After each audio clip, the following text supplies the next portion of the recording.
तो एक टाइम ऐसा आ गया था मैं कोई भी जॉब करने को तैयार था। उस टाइम पे मुझे एक इंटर्नशिप मिली, वहाँ पे I got to know the media world, advertising world के कैसे होता है, क्या होता है। एक ज़माने में जब हम छोटे होते थे तो एक ऐड आता था जिसमें वो गाना था 09078601, वो आज तक वो याद मुझे है। आज तक याद है।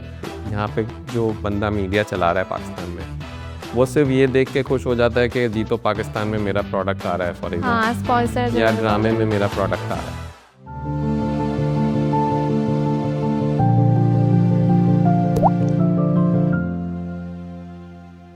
अस्सलाम वालेकुम, मैं हूँ जवेरिया हम्माद और ये है राइस पाकिस्तान। आज हमारे साथ मौजूद है ज़ुहैर इस्माइल, जो मीडिया स्पेशलिस्ट और मार्केटिंग स्ट्रेटजी पे काम करते हैं। तो आज जानेंगे हम उनकी जर्नी के बारे में। अस्सलाम वालेकुम, कैसे हैं आप? बिल्कुल ठीक, वालेकुम सलाम, आप कैसे हैं? मैं बिल्कुल ठीक हूँ। ज़ुहैर, आप सबसे पहले बताइए कि आपकी जर्नी कहाँ से स्टार्ट हुई है और थोड़ी फील्ड के बारे में आप बताइए। ठीक है, ये journey it goes back around 10 से 12 साल पहले। मैं 2012-13 में मेरी जर्नी स्टार्ट हुई। तो उससे पहले अगर मैं आपको थोड़ा सा लेके जाऊँ तो मैंने यूके से पढ़ाई की, अपना मास्टर्स किया, वहाँ पे थोड़ा बहुत काम भी किया। तो मुझे एक्सपोजर मिला था कि how the markets work globally, specially in UK, different काम किए। फिर जब मैं यूके से पाकिस्तान आया तो एज एनी ग्रेजुएट मैंने सोचा था मैं यूके से आया हूँ तो मुझे जॉब्स मिल जाएंगी, जॉब्स लाइन से लगी हुई होंगी। बट रियलिटी कुछ और थी। आई थिंक एक चीज़ हमारी यूनिवर्सिटीज़ में और एजुकेशन वर्ल्ड में थोड़ी सी कमी इस चीज़ की है कि they don't prepare you for the real world and reality check. So जब मैं वापस आया तो मुझे जॉब्स नहीं मिली, तो मैं फिगर आउट कर रहा था कि मुझे अपनी ज़िंदगी के साथ क्या करना है। 6-7 महीने घर पे बैठा, डिफरेंट जॉब्स की, सेल्स की, अकाउंटिंग, फाइनेंस, बैंकिंग में भी थोड़ा बहुत इंटर्नशिप्स की। तो because my family belongs to part of banking, तो एक टाइम ऐसा आ गया था मैं कोई भी जॉब करने को तैयार था। उस टाइम पे मुझे एक इंटर्नशिप मिली, वहाँ पे I got to know the media world, advertising world के कैसे होता है, क्या होता है।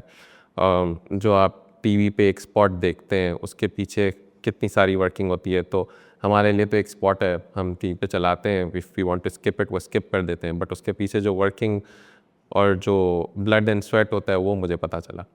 और वहाँ से मैं एक my first ever mentor I would call Usman Qayam, मैं उनसे मिला। उन्होंने मुझे ब्रेन चाइल्ड में अपॉर्चुनिटी दी। So I started my journey from there, working on local accounts. काफ़ी टाइम उनके साथ काम किया और फिर वहाँ से ग्रोथ बाय ग्रोथ मैंने फिर एक जर्नी तय करके now I work outside Pakistan, Malaysia में, सिंगापुर में मैंने काम किया। Now I am working in Dubai. ठीक है। अच्छा, आपकी फील्ड से रिलेटेड ही बात करूँगी, मीडिया प्लानिंग। तो इसके बारे में मुझे कुछ बताइए कि किस तरीके से मतलब मीडिया इस पे काम करता है या आप इस पे काम करते हैं। ठीक है। सो मीडिया प्लानिंग एक बहुत ही डिफरेंट फील्ड है। और जनरली अगर आप लोगों को बोलें, और आई थिंक ये आपके प्रीवियस पॉडकास्ट में भी शायद बात हुई है कि लोगों मीडिया वर्ड समझ आता है, उसके आगे का इट्स डिफ़िकल्ट टू अंडरस्टैंड। और जब इवन मैं किसी से भी बात करता हूँ, उनको मैं बोलता हूँ मैं मीडिया में हूँ, तो वो यही समझते हैं कि मैं या तो एंकर हूँ या कोई कंटेंट राइटर ऐसा हूँ। ही है एग्जैक्टली कि मीडिया के वर्ड से ये याद आता है कि मीडिया एक कैमरे के पीछे की ही बात है। एग्जैक्टली। बट मीडिया में there is a field called communications and advertising. उसमें एक पार्ट ये है कि आप एड्स बनाते हो और एड्स चलाते हो। बट जो हमारी field of media planning and advertising is कि जब वो ऐड बन गया है, उस ऐड को चलाना कैसे, कहाँ चलाना है, किस ऑडियंस को दिखाना है, कितनी बार दिखाना है to get the results that you are looking for. अब वो रिजल्ट्स आया सेल्स हो सकते हैं, आया ब्रांड अवेयरनेस हो सकती है कि एक ऐड इतनी बार चल गया तो आपको वो याद रह गया। एक ज़माने में जब हम छोटे होते थे तो एक ऐड आता था जिसमें वो गाना था 09078601, वो आज तक वो याद मुझे है। आज तक याद है। तो वो किस फ्रीक्वेंसी से आपको चलाना है कि वो बैठ जाए। एक टाइम पे क्रिकेट सीरीज़ चल रही थी तो अलाइड बैंक का एक बच्चे वाला ऐड आता था, वो इतनी बार चला कि यू स्टिल रिमेंबर, और उसको फॉलो करके सारे बैंक्स ने क्रिकेट पे एडवर्टाइज़ करना शुरू कर दिया। सो हमारा पार्ट वहाँ पे आता है कि एग्जैक्टली उस ऐड को चलाना, दिखाना और पहुँचाना लोगों तक कैसे।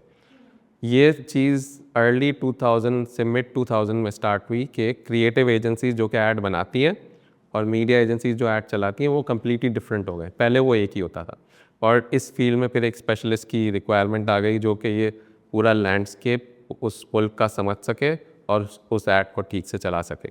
और then in that planning comes TV, digital. पर डिजिटल में आपके पास फेसबुक, इंस्टाग्राम, टिकटॉक, टीवी पर डिफरेंट चैनल्स। तो ये सारा एक कंप्राइज होके you can call it a media planning field.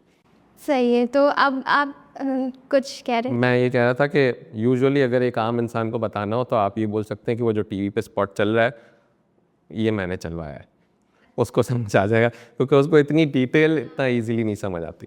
जो देखने वाले हैं। एग्जैक्टली बिल्कुल ऐसा ही है। अब जैसे आपने इंटरनेशनल इंडस्ट्री में काम किया है, तो वहाँ की डिफरेंस और यहाँ पाकिस्तान में कितना डिफरेंस है काम करने में?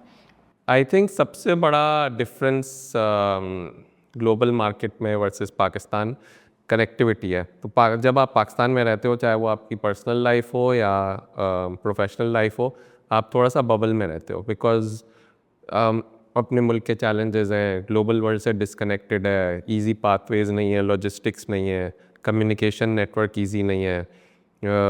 फॉर ग्लोबल मार्केट पाकिस्तान इतनी इंपॉर्टेंट इकोनॉमी नहीं है या इतनी इंपॉर्टेंट मार्केट नहीं है, तो आप डिस्कनेक्टेड रहते हो। तो जैसे ही आप जब you start working outside Pakistan in the international field, चाहे कोई भी इंडस्ट्री हो, आपको एक ग्लोबल कनेक्टिविटी मिलती है। सो the world is a very small place, and it literally has no border. So जैसे दुबई में बैठ के I am looking into Saudi, Oman, Kuwait, Jordan, Turkey. Similarly मैं जब मलेशिया में था तो मैं Singapore, Thailand, Malaysia, within Malaysia different states सब देखता था from one single location. And then मैं जिन कंपनीज़ में, तो पहले मैं पब्लिसिस्ट ग्रुप में था, अब मैं डेंसू में हूँ, जिन कंपनीज़ में मैं ग्लोबली काम किया तो उनका एक नेटवर्क भी था, जो कि फॉर एग्ज़ाम्पल इफ़ मुझे आज किसी से यूके में हेल्प लेनी है, so there is a network, I can reach out to someone in the UK in a matter of seconds, get help and implement the same thing in my market.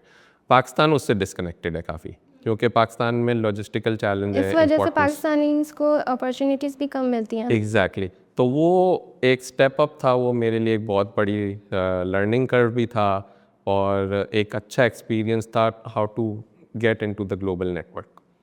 सही। तो जैसे AI का बहुत ज़्यादा usage है, तो marketing की field में एआई का कितना रोल है? सो AI is different for different fields.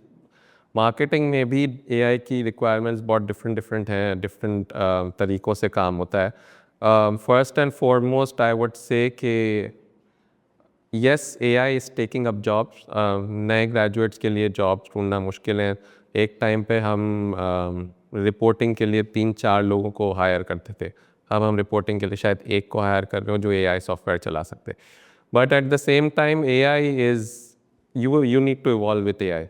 So how you use AI to get what you want to do is the most critical bit. जैसे AI है, but AI can never have that human touch on a media strategy. So and AI will not know, for example, एक chocolate कैसे बेचना है एक young बच्चे को versus एक ओल्डर ऑडियंस को, या फॉर एग्जांपल एक बैंकिंग का प्रोडक्ट या फ़ोन, आप उसमें प्रॉम्प्ट तो डाल सकते हो, लेकिन वो आपको एक स्पेसिफिक ब्रीफ पे चीज़ें देगा। ऑन ग्राउंड सिचुएशन क्या है, किसके सेंटिमेंट्स क्या हैं, वो समझना एक हमेशा you will need a human touch. So future is how someone can combine both and then work out a strategy is where the jobs will lie now. So अगर मैं एक मीडिया स्पेशलिस्ट हूँ और अगर मैं एआई सॉफ्टवेयर यूज़ करके चीज़ें नहीं बना सकता, I will be obsolete. But at the same time if I am only using AI, then also I will be. So there is a bridge that AI will cover. It will reduce lead time. कि आपको एक report अगर कल देना है तो आप दे सकते हो, पहले आपको वही रिपोर्ट देने में शायद 7 दिन लगते थे। सो एफिशिएंसीज, फास्ट प्रोसेस, वो बहुत चीज़ें कवर कर। एग्जैक्टली। तो AI आपको रिप्लेस नहीं करेगा एज लॉन्ग एज आप AI के साथ काम कर सकते हो। बट अगर आप AI के साथ काम नहीं कर सकते या you make AI something that is the only direction, then AI आपको रिप्लेस कर देगा। और आई थिंक मार्केटिंग में यही इस वक्त ट्रांजिशन चल रहा है कि where is the right place के AI कहाँ आ सकता है। ऐसे ही मतलब अभी जितना यूजेज उसका हो रहा है तो काफ़ी लोगों के माइंड में यही आता है कि शायद उसने इंसान की जगह ले ली। Exactly. लेकिन मेन चीज़ ये है कि वो चलाने वाला भी इंसान है। Yes. तो बस उसका यूजेज किस तरीके से आप कर रहे हो तो वो आप यूजेज किस तरीके से आप कर रहे हो, वो किस स्टेज ऑफ वर्क में आता है। वो बहुत इम्पॉर्टेंट है, क्योंकि कॉपी पेस्ट एआई से लेके कॉपी पेस्ट करना is then you are going down the drain. आपको नहीं पता कि आप कॉपी पेस्ट तो कर लोगे, वो एआई की चीज़ मोरलेस सही भी होगी, बट वो जो जिस ऑडियंस को आप दे रहे हो वो उनसे कैसे रेसोनेट करेगा, हाउ विल यू कनेक्ट। अगर वो सिर्फ एआई की चीज़ है तो वो इम्पॉर्टेंट है। तो किस स्टेज पे आप लाते हो, जैसे फॉर एग्जांपल अगर मैं किसी प्रेजेंटेशन पे काम कर रहा हूँ तो मैं एआई यूज़ करूँगा डेटा के लिए, एक फ़्लो बनाने के लिए कि मुझे ये चीज़ें अपनी प्रेजेंटेशन में इस तरह कवर करनी चाहिए। फिर वो जो कंटेंट है वो मैं खुद डालूँगा, understanding the market, understanding the dynamics. मैं किसको प्रेजेंट कर रहा हूँ, is it my client, is it my CEO, is it my team. उस हिसाब से फिर populating the content is the critical bit, and that bridge is very important जब एआई की बात है। अच्छा, आपकी फील्ड में जैसे अब मैं देख रही हूँ एक फेमस ब्रांड्स भी हैं, तो उन्होंने एआई के थ्रू एडवर्टाइजिंग भी की है, मतलब एड भी चलाए हैं। Yes. तो आपने इस तरह की कोई चीज़ मतलब की एडवर्टाइजिंग चलाने के लिए? एआई एडवर्टिजमेंट बनाने के लिए चलाने के लिए मैंने नहीं की, but in media planning also अभी बहुत सारे एआई टूल्स आ गए हैं जो you can use to have better forecast. तो तो ये मतलब चीज़ सही है अगर देखा जाए तो? बहुत हद तक सही है, बिकॉज कि लोग तो पहचान लेते हैं कि ये एआई से बना हुआ ऐड है, तो यस, ज़्यादा टू इंटरेस्ट नहीं लेते क्रिएटिव फेक बात वाइज से। यू कैन से कि अभी उस स्टेज पे एआई नहीं आया कि आपने कोई चीज़ बनाई है और वो डिफ्रेंशिएट ना हो सके। और वही बात है, अगर एडवांस भी होगी तो वो human touch will still be needed. तो वो usually the way I see the world going is, जो एआई का कंटेंट है वो बहुत बाइट साइज कंटेंट होगा, 6 सेकंड्स 4 सेकंड्स, ब्रांड आ गया क्विकली, सारी चीज़ें। बट बिगर स्टोरी टेलिंग, जैसे आपके रमज़ान में पाकिस्तान में एड्स बनते हैं, या ग्लोबली डिफरेंट फेस्टिवल्स के अराउंड या सेंटिमेंट्स के अराउंड जो ऐड बनते हैं, स्पोर्ट्स के अराउंड जो ऐड बनते हैं, वो sentiments can only be captured by human intent. So the way I see it is that जो इम्पोर्टेंट स्टोरी टेलिंग है वो अभी भी ह्यूमन टच से होगी, बट जो स्मॉल बाइट साइज कंटेंट है उसमें you might not need someone, you can have AI doing 6 seconds 8 second का 12 सेकंड का कोई कंटेंट बना दिया, उसको आपने पुश कर दिया, और बड़ी स्टोरी टेलिंग के लिए आपके पास ह्यूमन इंटेंट है। On the media planning bit AI ऐसे हेल्प करता है कि I have done case study in MENA region, जिसमें we had the AI model predicting कि कितना रेवेन्यू मेरा ब्रांड डिलीवर करेगा, और मुझे अगर एक्स अमाउंट ऑफ रेवेन्यू पे पहुंचना है तो मैं कैसे पहुंच सकता हूं। तो रादर देन मैं टीम से बात करूं, फिर टीम कैंपेन में जाके देखे, AI is doing that job for me. So उसको again same, what stage you bring the AI in and how you use it is very important. सही। तो अच्छा, जैसे first party data strategy future में कितनी क्रिटिकल हो चुकी है? First party is always critical, but use उसको बहुत अच्छे तरीके से नहीं करते। बहुत सारी ब्रांड्स के लिए फ़र्स्ट पार्टी स्ट्रैटेजी ज़रूरी होती भी नहीं है, बिकॉज उनको आइडिया ही नहीं होता फर्स्ट पार्टी डेटा है क्या। So first understand what is first party and non first party. So first party data is basically वो डेटा आपका जो आपके अपने या तो कंज्यूमर्स का है, वो आपने या तो ट्रेड से लिया होगा, अपने जो आप स्टोर्स में नाम नोट कर रहे होते हैं जो ले रहा होता है या उनके साथ एक्टिवेशन करते हैं, या वो वाला डेटा होगा जो ऑडियंसेस आपकी वेबसाइट पे आ चुकी है एंड यू नो कि वो इस टाइम पे इतने टाइम के लिए वेबसाइट पे आए थे, या प्रोडक्ट ऑनलाइन उन्होंने आपसे ख़रीदा है और अपनी डिटेल्स फिल की हैं, या लीड्स फिल की हैं। तो one thing is for sure कि जो ये वाली ऑडियंस है ये आपको जानती है। सो जब ब्रांड में काम होता है, एक तो ये होता है कि आई वांट टू टेल कि मैं कौन हूँ, मुझे ख़रीदो, ठीक है। और एक ये है कि मुझे पता है लोग मुझे जानते हैं, बट मुझे I want different ways of convincing. तो फर्स्ट पार्टी वाली जो ऑडियंस है उनको ऑलरेडी पता है कि आप कौन है। Now the job is not to do who am I, the job is to convince them to purchase more and more, या आपकी वेबसाइट पे आगे ज़्यादा टाइम स्पेंड करें, या सो वो जॉब चेंज हो जाती है। इस वजह से first party data is always critical. मैं जिन ब्रांड्स पे भी काम करता हूँ, I try to use some sort of budget percentage on first party data because it will always play an important role, especially जब आपको परचेज ड्राइव करना होता है किसी भी ब्रांड के लिए, परचेजेस या वेबसाइट ट्रैफिक, उसके लिए बहुत इंपॉर्टेंट होता है फर्स्ट पार्टी डेटा। ठीक है। अच्छा, जैसे मार्केटिंग की फील्ड में एलिमेंट जो, जैसे मैं बात करूँ लोगों की इंगेजमेंट की और डिजिटल मार्केटिंग, मतलब ये सारे एलिमेंट्स हैं, तो इस पे आप किस तरीके से काम करते हैं? मतलब अपने ऐड को आपने चलाना है तो क्या स्ट्रेटजी होती है? सो इट बहुत डिपेंड करता है आप किस ब्रांड पे काम कर रहे हैं, उस ब्रांड की नीड क्या है, उसको डिलीवर क्या करना है एग्जैक्टली। आपने भी काफ़ी ब्रांड्स के साथ काम किए हैं। जी बिल्कुल बिल्कुल, मैंने बहुत डिफरेंट ब्रांड्स पे काम किया। सो बिस्किट से लेके चॉकलेट से लेके बैंक, एयरलाइन, फ़ोन्स, मैंने इन सब पे काम किया है। सो इट रियली डिपेंड्स के एग्जैक्टली ऑब्जेक्टिव क्या है। कुछ ब्रांड्स होते हैं जिनको वही बात है कि they know that people know them, उनको बताने की ज़रूरत नहीं है कि हमें ख़रीदो, हमें उनको ये है कि बस ज़्यादा से ज़्यादा। इसमें ज़्यादा मुश्किल होता है काम करने में, या फिर जो नए ब्रांड्स होते हैं उनको तो होता होगा कि बनाने में एक तो टाइम लगता है, जो बड़े ब्रांड्स होते हैं उनमें क्या मुश्किलात पेश आती हैं? यूजुअली उनकी मुश्किलात ये पेश आती हैं कि after a certain point in time उनका रेवेन्यू उस तरह से नहीं बढ़ रहा होता, ऑडियंस फटीग होती है, एक ही बिस्किट खा खा के लोग थक गए, उन्होंने लेना बंद कर दिया। या फिर when it comes to phones, अभी वी नो कि सैमसंग की एक स्पेसिफिक ऑडियंस है, एप्पल की एक स्पेसिफिक ऑडियंस है। How do you make an Apple consumer buy Samsung, वो एक बहुत बड़ा चैलेंज होता है। तो आई थिंक दीज चैलेंजेस, जो चैलेंजेस उनके होते हैं वो इस लेवल पे होते हैं कि ऑडियंस फटीग हो गई, स्विचिंग करना है एक ब्रांड से दूसरे, Pepsi versus Coke, Apple versus Samsung, तो स्विचिंग कैसे कराओगे आप? What is it that you need to do कि एप्पल ऑडियंस जो है सैमसंग पे आ जाए या सैमसंग की ऑडियंस एप्पल पे आ जाए। तो ये चैलेंजेस हम बहुत कंपटीशन भी फेस काफ़ी करते हैं। होता होगा इसमें। एग्जैक्टली। सिमिलरली अगर आप फूड ऐप्स पे काम कर रहे हैं, for example in Dubai there are lot of food apps, तो हाउ कि मैं एक ऐप यूज़ नहीं करूँ दूसरी करूँ, हालांकि सेम ऑफरिंग है, सेम खाना मिल रहा है, तो वो बहुत बड़े बड़े चैलेंजेस होते हैं स्टैब्लिश्ड ब्रांड्स के लिए। छोटे ब्रांड के लिए ब्रांड इज़ न्यू तो वो ईजी है, आपने सिर्फ लोगों को बताना है कि this a brand is coming up, वो एक ईजी जॉब है। This kind of business problems is very difficult and challenging. सही है। अब जैसे परफॉर्मेंस वर्सेस ब्रांडिंग, तो इन आपके नज़दीक इन दोनों में इंटीग्रेट करना मतलब कितना ज़रूरी है? दोनों बहुत ज़रूरी हैं।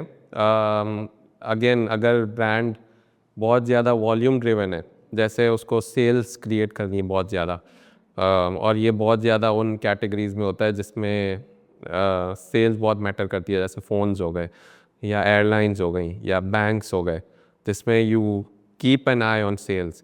वर्सेस फॉर एग्जांपल अगर बिस्किट हो गया या सर्फ हो गया या कमोडिटी प्रोडक्ट हो गया, वो मार्केट ट्रेड का भी काम होता है। बट जैसे फ़ोन्स हैं, बैंकिंग है, ये they are very much driven on campaigns के, आपकी कोई कैंपेन चल रही है, एयरलाइन पर डिस्काउंट चल रहा है या फ़ोन का नया मॉडल आया है, तो वो उसमें परफॉर्मेंस और ब्रांडिंग का बहुत स्ट्रॉन्ग एलिमेंट होता है। और ब्रांडिंग कैंपेन्स के साथ साथ परफॉर्मेंस में is where all your budget should go, because सबको पता है सैमसंग क्या है, बट मुझे बेचना है वो, तो मैं उसको बेचूंगा कैसे? मैं उस पर ज़्यादा पैसा लगाऊंगा वर्सेस मैं उस पर पैसा लगाऊं कि सैमसंग है।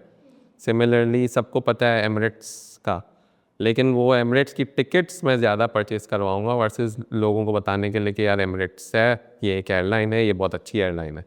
तो that is where the performance and branding plays the role. अगर कोई कमोडिटी प्रोडक्ट है तो उसको आपको बेचने की ज़रूरत नहीं, आप सिर्फ उसको ज़्यादा से ज़्यादा बार चलाएंगे, लोग स्टोर जाएंगे, उनको याद रहेगा और वो ख़रीदेंगे। तो वो एक बहुत क्रिटिकल एलिमेंट है डिसाइडिंग कि अगर आपका सेल्स ऑब्जेक्टिव है तो आप ज़्यादा बजट परफॉर्मेंस पे लगाएं। एक बैलेंस मार्केटिंग स्ट्रेटजी कैसे डिज़ाइन की जा सकती है? Balance marketing strategy is a clichéd word. There is no balance. You need to understand कि बैलेंस कहाँ जाना है। सो अगर एक मार्केटिंग स्ट्रैटेजी आप किसी कैटेगरी की बना रहे हो, अगर उसमें कंपटीशन ज़्यादा है तो आपका विजिबिलिटी पे बैलेंस ज़्यादा होगा versus other factors. Similarly with in the marketing strategies itself trade भी आता है, डिस्ट्रीब्यूशन भी आता है और मीडिया आता है। सो विद इन दैट कितना रोल मीडिया प्ले कर रहा है। एंड बहुत दफ़ा ऐसे होता है कि कंपनीज मीडिया को जो है ना वो इतनी ज़्यादा प्रायोरिटी नहीं देती, बिकॉज मीडिया एजेंसीज या एडवर्टाइजिंग वर्ल्ड खुद ही बोलता है कि हमारा सेल्स से कोई ताल्लुक नहीं है, which is not the fact. if you are not responsible for the sales then you are not needed, because at the end of the day आप कोई भी कंपनी उसको पैसे बनाने, तो उस ऑब्जेक्टिव को आप कैसे कनेक्ट करते हो, आपकी स्ट्रैटेजी कैसे कनेक्ट करती है। अगर मैं स्पॉट यहाँ चलाऊँगा, उसका रिजल्ट टॉप ऑफ माइंड पे इतना आएगा, उस टॉप ऑफ माइंड से मेरी एक्सपेक्टेड कन्वर्जन इतनी है, देन वो मार्केटिंग स्ट्रैटेजी एक बैलेंस होगी। और उस बैलेंस में आप किधर पैसा कितना डालते हो, दैट रियली डिपेंड्स ऑन कि आप किस स्टेज पे हो उस प्रोडक्ट के या उस ब्रांड के। सही। अगर हम बात करें हाई इम्पैक्ट कैंपेन और ग्लोबल क्लाइंट की, तो आपने काम किया हुआ ग्लोबल क्लाइंट के साथ, तो उसमें क्या डिफरेंशिएट है यहाँ के मुकाबले में? Global clients versus Pakistan clients, I think Pakistan को अभी भी बहुत लंबा सफ़र तय करना है, स्पेशली मीडिया में। अभी भी? बिल्कुल। तो जैसे अभी भी हम फॉर एग्जांपल अगर एक यहाँ पे जो बंदा मीडिया चला रहा है पाकिस्तान में, वो सिर्फ ये देख के खुश हो जाता है कि जी तो पाकिस्तान में मेरा प्रोडक्ट आ रहा है फॉर एग्जांपल, हाँ, स्पॉन्सर्स या ड्रामे में मेरा प्रोडक्ट आ रहा है। दुनिया बहुत उससे आगे निकल चुकी है। वो चीज़ एक बहुत बेसिक है।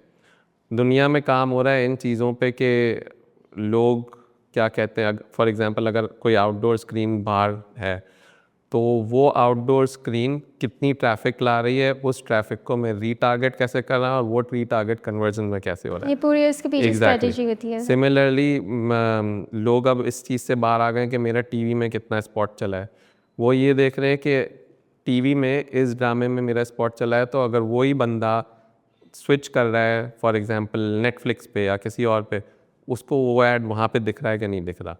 तो इट्स गॉन बियॉन्ड के एक बेसिक चीज़ चल गई, मैं उससे खुश हो गया। सिमिलरली इवन ऑन डिजिटल बहुत सारी चीज़ें चेंज हो गई हैं। इन्फ्लुएंसर्स का स्कोप बहुत ज़्यादा बाहर आ गया। यहाँ पे अभी है लेकिन इस तरह नहीं है जितना बाहर है। बाहर इन्फ्लुएंसर यहाँ पे भी काफ़ी मतलब इन्फ्लुएंसर के हाँ पे बिल्कुल, करवाया बट कंटेंट क्रिएशन अभी उस तरह की नहीं तरीके से है, नहीं। बहुत स्क्रिप्टेड है। यहाँ पे ये मैंने कप लिया है, ये कप है, मैं इसको यूज़ करता हूँ, खरीद लें। हाँ। बाहर इन्फ्लुएंसर इज मतलब एक लाइफस्टाइल, पीछे स्टोरी टेलिंग नहीं होती एग्जैक्टली सही तरीके तो से। वो बहुत अभी पाकिस्तान को उस चीज़ में सफ़र तय करना है कि हम इस माइंडसेट से बाहर निकले कि मेरा टीवी पे प्रोडक्ट आ गया तो बस मैं खुश हो गया, बट चीज़ें ट्रैक करें, उसको मेजर करें, फिर I think will make much more sense. ऐसा ही है, ठीक है। अच्छा, कैंपेन की सक्सेस के लिए सबसे बड़ा की फैक्टर क्या होता है? कैंपेन की सक्सेस के लिए आई थिंक सबसे बड़ा की फैक्टर तो at the end of the day आपने कितना बिजनेस डिलीवर किया है। नाउ अभी उसमें डिफरेंट मॉडल्स हैं हाउ आप मीडिया को बिजनेस से एट्रीब्यूट कर सकते हो, but there is a way. Pakistan में अक्सर बोला जाता है कि there is no way, but there is always a way. There different tools, different researches that you can do. तो सबसे पहले तो ये कि मीडिया से आपने कितना बिजनेस डिलीवर किया है, straight up. But beside that campaign की सक्सेस बहुत डिफरेंट तरीक़ों से मेजर की जाती है। अगर मेरा ऑब्जेक्टिव है सेल्स, मैं ऑनलाइन सेल्स कितनी लाया हूँ, मेरा टॉप ऑफ माइंड कितना बढ़ा है वर्सेस लास्ट कैंपेन। हम बहुत बार ये एक्सरसाइज रीजन में करते हैं कि प्रीवियस कैंपेन से न्यू कैंपेन में मेरा टॉप ऑफ माइंड कितना बढ़ा है। अगर पहले मुझे 4 लोग जानते थे, अब मुझे 8 लोग जानते हैं, तो टॉप ऑफ माइंड मेरा 2x बढ़ गया। So those are success factors जिसमें really you can amplify and understand कि कितना कैंपेन इफेक्टिव रहा है, लोगों ने कितनी बार आपकी वेबसाइट पे रुजू किया है। When it comes to technology, कितने प्री ऑर्डर्स प्लेस हुए, प्रोडक्ट आने से पहले ही प्री ऑर्डर प्लेस हो गया। वो सारे एक डिफाइनिंग फैक्टर्स होते हैं डिफरेंट कैटेगरीज और डिफरेंट ऑब्जेक्टिव्स के हिसाब से। सही। और जैसे आप लीडर हैं, मतलब एक तरीके से आप लीडरशिप करते हैं, हम बात करेंगे इसके ऊपर। तो क्रॉस कल्चर अगर लीडरशिप की बात करें तो आपको कितने चैलेंजेस फेस करने पड़ते हैं वहाँ पे? सबसे बड़ा तो I think the culture itself. जब आप बाहर मार्केट में जाते हो तो आपको हर कोई आपकी लैंग्वेज बोलने वाला नहीं मिलता। तो either you get accustomed to their language which is difficult, but otherwise English you have to rely on. तो कम्युनिकेशन स्किल्स बहुत स्ट्रॉन्ग होना चाहिए, आपको कनेक्ट करना आना चाहिए अपनी टीम से। बिकॉज एक चीज़ ये भी होती है कि जब आप किसी मुल्क में जा रहे हो तो आप वहाँ के किसी एक लोकल की जॉब खा रहे हो। तो एक लोकल होता है, उसके माइंडसेट में ये होता है कि यार ये बंदा आया तो कल सुबह इसके जैसा कोई और आके मेरी जॉब भी ले सकता है। सो वो ऑलरेडी एक नेगेटिव फैक्टर होता है लोगों में जब आप बाहर किसी को हेड करने किसी टीम को जाते हो। तो इम्पॉर्टेंट ये है कि आप उसको उस टीम को कितना कंफर्टेबल फील कराते हो, कितना कनेक्ट उस टीम से कर पाते हो।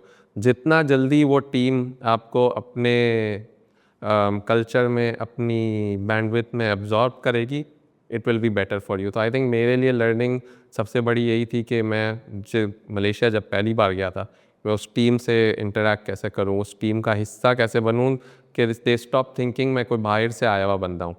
They get used to me. And Alhamdulillah, when I left Malaysia, I had 20-25 people who really reached out to me कि यार why are you leaving? We want you here. We think you are a part of us. आपने उनके साथ एक bond बना लिया। Exactly. तो वो बहुत important है। और जब हम पाकिस्तान में रहते हैं, जैसे मैंने बोला, हम अपने बबल में रहते हैं, तो उर्दू स्पीकिंग लोग या हमारी ज़बान के लोग हम बहुत कंफर्टेबल हो जाते हैं। तो जब आप बाहर जाते हो, वो आपकी लैंग्वेज नहीं बोलते, उनका कल्चर अलग है। जैसे वहाँ पे चाइनीज़ हैं, मिडल ईस्ट में अरबिक हैं, कल्चर डिफरेंट है, ज़बान डिफरेंट है, ईगोज़ डिफरेंट हैं बहुत, और बहुत फ्रेजाइल ईगोज़ हैं बाहर के लोगों के। हमारा तो इशू ये है कि हमारे अपने इतने मसले हैं कि हमारी ईगोज़ इतनी डाउनग्रेडेड हैं कि you can not show your ego, because आपका अपने 50 मसले यहाँ पे चल रहे हैं। वहाँ पे तो उनको मसला नहीं है, तो they have lot of big egos that you need to manage. So I think वो बहुत इंपॉर्टेंट है। सही। अच्छा, हाई परफॉर्मेंस कल्चर बिल्ड करने के लिए क्या चीज़ अप्रोच करनी ज़रूरी होती है? टीम केमिस्ट्री सबसे Team पहले। chemistry. तो if you don't have team chemistry, I think you can not perform. एक जैसे फुटबॉल होता है, अगर टीम प्रॉपरली नहीं खेलेगी तो you won't be able to score a goal. इसी तरह अगर एक हाई परफॉर्मेंस गोल है, तो आपस में अगर मीडिया की टीम है तो प्लानर, एग्जीक्यूशनर, डेटा एनालिस्ट, वो सब आपस में कनेक्टेड होने चाहिए। एक प्लानर ने अगर एक अच्छा प्लान बना लिया है, बट अगर जो एग्जीक्यूशन वाला बंदा है, अगर वो उस प्लान को उस तरह एग्जीक्यूट नहीं कर रहा, तो इस प्लान का कोई फ़ायदा नहीं है, वो अपने रिजल्ट्स डिलीवर नहीं करेगा। सिमिलरली अगर एग्जीक्यूशन वाला बंदा बहुत अच्छा है, बट वो प्लानर ने प्लान ही अच्छा नहीं बनाया और दोनों ने कोऑर्डिनेट ही नहीं किया, तो वो बिजनेस रिजल्ट्स डिलीवर नहीं। So I think team chemistry is very important to deliver any high performance objective. फिर of course skills is the key. सही। नहीं, टीम प्लानिंग, जो एक टीम बॉन्डिंग भी बहुत मोस्ट इम्पॉर्टेंट चीज़ है कि वो आपके बीच में होनी चाहिए, कि इसमें से एक बंदा जो वीक है वो एक टीम से वो कवर हो जाता है। बिल्कुल, एग्जैक्टली, एक ये भी फैक्टर है। लेकिन पाकिस्तान में बहुत दफ़ा ऐसा होता है कि उस वीक बंदा वो जो उसी चीज़ पे राइड कर रहा होता है कि बस ठीक है, मेरा तो काम चल रहा है ना ये टीम।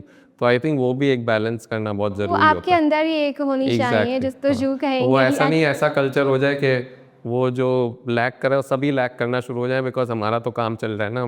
पाकिस्तान में एक ये भी बड़ा प्रॉब्लम है कि एक बंदा आ गया, वो उसने दूसरों ने उसको देख लिया कि इसका भी तो चल रहा है कम काम किए बगैर, तो बस तो बस वो भी उसके एक पीछे चले मैनेजमेंट जाते हैं। इम्पॉर्टेंट है, ज़रूरी है। सही। अच्छा, जैसे कुछ पाकिस्तानी बाहर अप्लाई करना चाहते हैं, तो उनके लिए क्या माइंडसेट, उनके माइंडसेट किस तरीके के होने चाहिए? आई थिंक पहले तो सबसे ज़रूरी बात प्रेपरेशन है।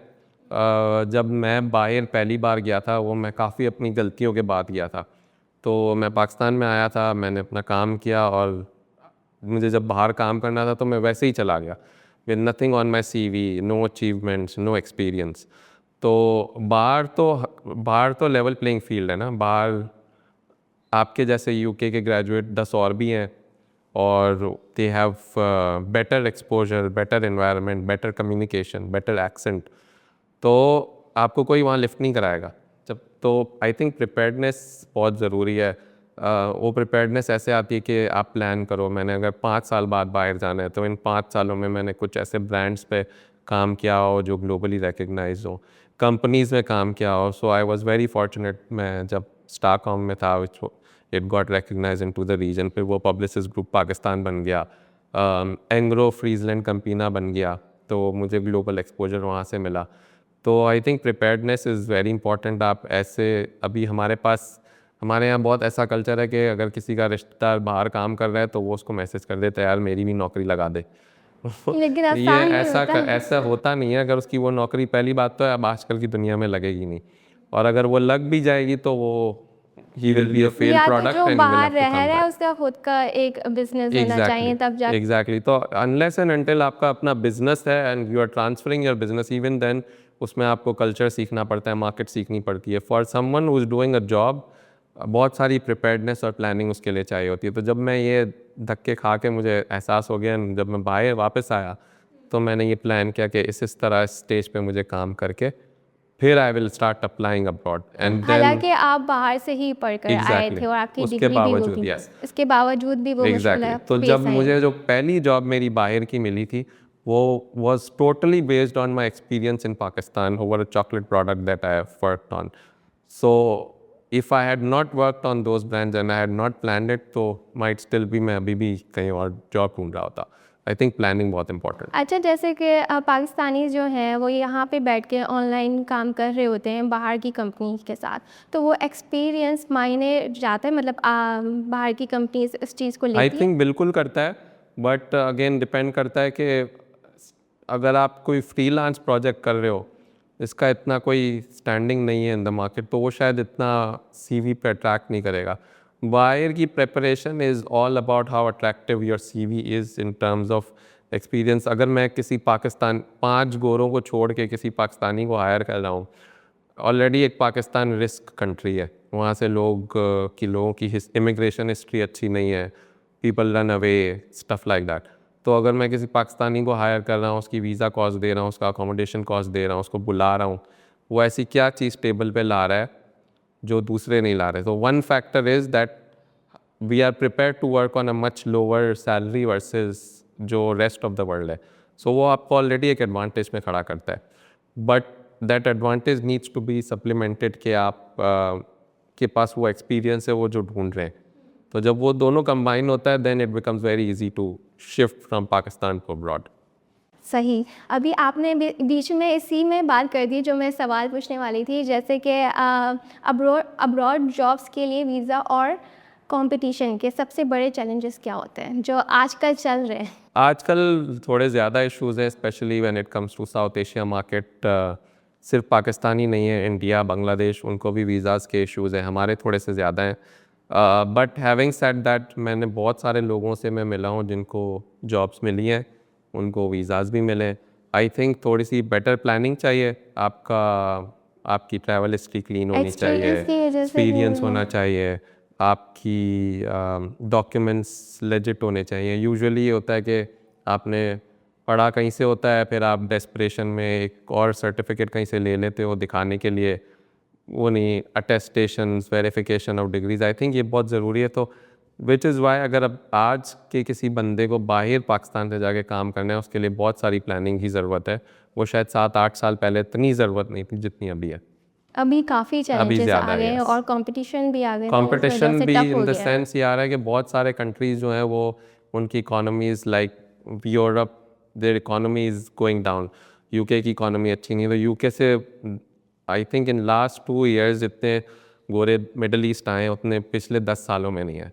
Similarly in APAC region, Malaysia, Singapore में जितना गोरों का इन्फ्लक्स आया है, एक्सपैट्स का इन्फ्लक्स आया है, लीविंग देयर कंट्रीज़ बिहाइंड, तो वो एक्स्ट्रा कंपटीशन क्रिएट कर लेता है of course. And then there are additional immigration rules जो आप पे अप्लाई होते हैं एज ए पाकिस्तानी, तो उसको भी आप you need to plan it out. So I think थोड़ी मेंटोरशिप की ज़रूरत है from people who have been working. एक मेरी कंप्लेन बहुत रही है जो previous generation who have worked outside Pakistan is unfortunately they have not help the new generation of Pakistan. Like if अगर मुझे बाहर जाना था तो मुझे सारा काम खुद करना पड़ा, even though I knew a lot of Pakistanis in my industry or working abroad, but they were of zero help to me. So I think this thing we need to change. और ये Malaysia में हमने बहुत change करने की कोशिश की. When I got into the market, I got 4 other people with me in the space of 3 years. Then someone I know who came into the market last 1.5 year, उसने तो और लोग लाया, फिर उसने वहाँ का काम भी यहाँ पे ट्रांसफ़र किया. So ये बहुत चीज़ मिसिंग थी जो कि I have seen in Indian community. I think it's important to mention here. Indian community में ये बहुत टाइम से है. अगर एक इंडियन कहीं जाएगा ना, ही विल मेक श्योर कि इन द नेक्स्ट 2-3 ईयर्स उसके साथ 10 और इंडियंस हो. पाकिस्तानी उल्टे हैं. पाकिस्तानी अगर एक पाकिस्तानी जाता है ना, वो मेक श्योर करता है कि ये नहीं आ जाए क्योंकि ये मेरी जगह नहीं ले ले. और ये भी होता है कि वहाँ पे आप जिस तरीके से सर्वाइव भी कर रहे होते हैं, Exactly. वो नहीं चाहते कि वो आप जानो. एग्जैक्टली. तो- सो आई थिंक ये बहुत चेंज करने की ज़रूरत है. थोड़ा सा ट्रू पिक्चर दिखाने की ज़रूरत है कि how you help others and उनको एग्जैक्टली बताएं, and then we'll start building community. Because आप कहीं भी दुनिया में जाएं, it's a great example how Indians have built a lobby.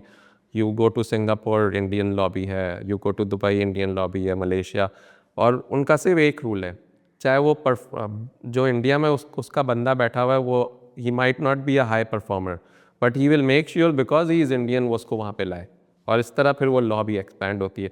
हमारे लोगों ने ये किया, वो वहाँ गए, उन्होंने पैसा बनाया, पासपोर्ट्स लिए, अब वो कहीं और चले गए, वापस पाकिस्तान आ गए, कुछ और कर रहे हैं, किसी ने किसी की हेल्प नहीं की। आई थिंक ये चेंज करने की बहुत ज़रूरत है। बिल्कुल ठीक है। अच्छा, जैसे पाकिस्तानी प्रोफेशनल्स हैं तो उनके लिए मार्केटिंग इंडस्ट्री और कंट्रीज़, जो डिफरेंट कंट्रीज़ हैं, उसमें कितनी प्रॉमिसिंग है? काफ़ी प्रॉमिसिंग मार्केट्स हैं। You can work in APAC में बहुत एक्सेप्टेबिलिटी है पाकिस्तानियों की। उसका मेजर रीज़न ये है बिकॉज इंडियन इन्फ्लक्स बहुत कम हुआ है। सो जब से इंडियन इकोनॉमी स्ट्रांग हुई है, Indian people have left Malaysia and Singapore to go back to India, so to work there. वहाँ पे सैलरीज बढ़ी हैं, इकोनॉमी बढ़ी है, तो अगर आपके मुल्क की इकोनॉमी अच्छी हो रही है तो why would you want to work anywhere else. और हमारी cost versus other South Asian countries cost is much lower. हमारी जो रिसोर्स है वो ऑलमोस्ट आधे पे काम करने को तैयार है। तो मलेशिया पे मार्केट्स हैं, you can look into. Middle east is a good market. अभी आजकल वीज़ा के थोड़े लॉजिस्टिकल इश्यूज हैं, but still Pakistani labor is very cheap. Even a good qualified skilled Pakistani resource is half the cost of an Indian or a European. So these markets you can look into, but preparedness is very important, and then health is also important. अच्छा, ये visa का जो issue है अभी ये resolve हो चुका है या फिर चल रहा है अभी प्रोसेस में? I am not an expert on visas, but I think it is getting better. मैंने काफ़ी लोगों को सुना है वो आ रहे हैं, डिफरेंट वेज हैं। थोड़ी सी इम्पॉर्टेंट ये है कि आपके डॉक्यूमेंट्स थोड़े लेजिट होने चाहिए, वेरीफाइड बाय एम्बेसीज होने चाहिए। There are different attestation thing the processes you can do. तो वंस वो आपके पास है तो it is easier than, not that easy versus may be 5 साल पहले, बट बेहतर हो गया। बेहतर हो गया, ठीक है। अच्छा, आपके नज़दीक मीडिया और एडवर्टाइजिंग का नेक्स्ट बिग स्टेप क्या है? मीडिया एडवर्टाइजिंग का ट्रांजिशन ऐसे हो रहा है कि अभी if you look at a media agency, कोई भी मीडिया एजेंसी आप देखें, ABCD, सब सेम काम कर रहे हैं, कोई डिफरेंस नहीं है, बिकॉज वो भी अपने क्लाइंट्स को सर्व कर रहे हैं in a particular way, same way is in agency B, agency C। I think अब ट्रांजिशन ये आ रहा है कि how well do you sell your product and how cheap you can sell your product. तो एक ही एजेंसी अगर 4 clients को पिच करती है, उनका मोर और लेस प्रेजेंटेशन एग्जैक्टली सेम होता है। मैंने 3 डिफरेंट एजेंसीज में काम किया है, न्यू क्लाइंट्स को पिच किया है। अगर मैं उन तीनों के नाम हटा दूँ और उन तीनों की सिर्फ स्लाइड्स रख दूँ, they are exactly the same. The difference is के कितने कम कॉस्ट में आप वो डिलीवर कर सकते हो, one, how serious you want that business, because काफ़ी एजेंसीज़ हैं जिनके पास सब कुछ है, सारे क्लाइंट्स हैं, तो शायद उनको वो क्लाइंट ज़रूरत नहीं, बट एक एजेंसी है उसके लिए वो client is a bigger client. I think वो इम्पॉर्टेंट है। So the way future is going is how cheap you can sell the same thing और how inexpensive you can sell the same thing. आप वो चीज़ बेच सकते हो, and with the resources that you have. अच्छी resources आपके पास होने चाहिए। इम्प्लीमेंटेशन ऑफ AI टूल्स, कितना AI आपके प्रोसेस में बिल्ट इन है। फॉर एग्जांपल, अगर आज कोई एजेंसी जाती है, वो कहती है मुझे 5 लोग रिपोर्टिंग के लिए चाहिए, उसको कोई भी बिजनेस नहीं देगा, बिकॉज सबको पता है AI आके आपको सिर्फ एक बंदा चाहिए जो ऑटोमेटेड डैशबोर्ड बनाएगा, आपकी रिपोर्टिंग ऑटोमेटिक हो जाएगी। सो वो एक ट्रांजिशन बहुत बड़ा आया। एजेंसीज़ खुद समझने की कोशिश कर रही है मार्केटिंग में कि उनको कितना बेचना है, किस तरह बेचना है। सो वो I think in next 5 years you will get clarity कि AI कहाँ है, कौन सी जॉब सर्वाइव कर रही हैं, कौन सी जॉब्स को इवॉल्व होना है और कौन सी जॉब्स needs to change. सही। अच्छा, मैं अगर बात करूँ रेज्यूमे की, तो आपके पास काफ़ी रेज्यूमे आती होंगी यहाँ पाकिस्तानीज़ की, तो वो काफ़ी इश्यूज आते हैं कि वो रिजेक्टेड हो जाती हैं। तो ऐसी कौन सी गलती है जो पाकिस्तानीज़ करते हैं अपने रेज्यूमे, और क्या चीज़ ऐड करना चाहिए जिसकी वजह से उनकी हायरिंग के चांसेस बढ़ें? एक तो आई थिंक बहुत क्लीशेड बात है, वो ये है कि वो फिट नहीं होती रेज्यूमेस की। और ये आप कोई भी ऑनलाइन क्लास अटेंड करेंगे रेज्यूमेस के लिए, उसमें ये होगा कि your resume should be fit for the role.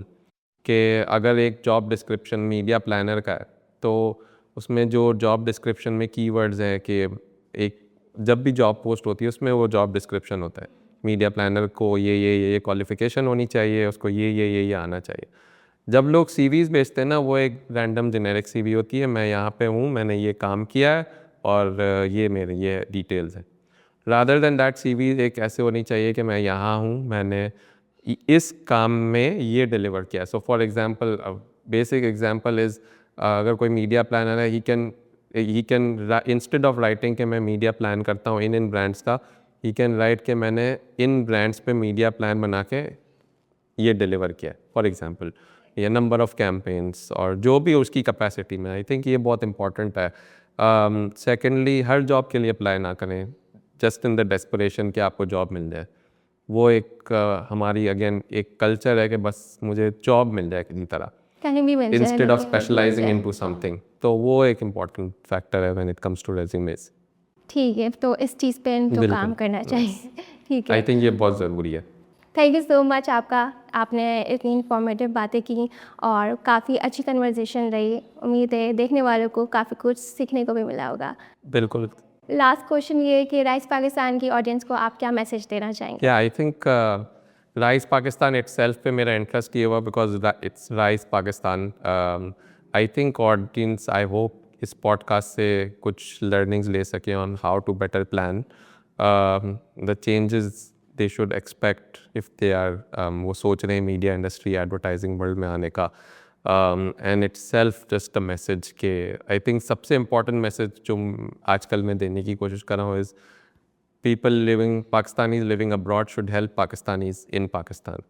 जैसे मैंने आपको पहले कहा कि ये बहुत बड़ा मिसिंग फैक्टर है और इस वजह से हम इंडिया, बांग्लादेश, यूरोप से 10 साल पीछे है एटलीस्ट।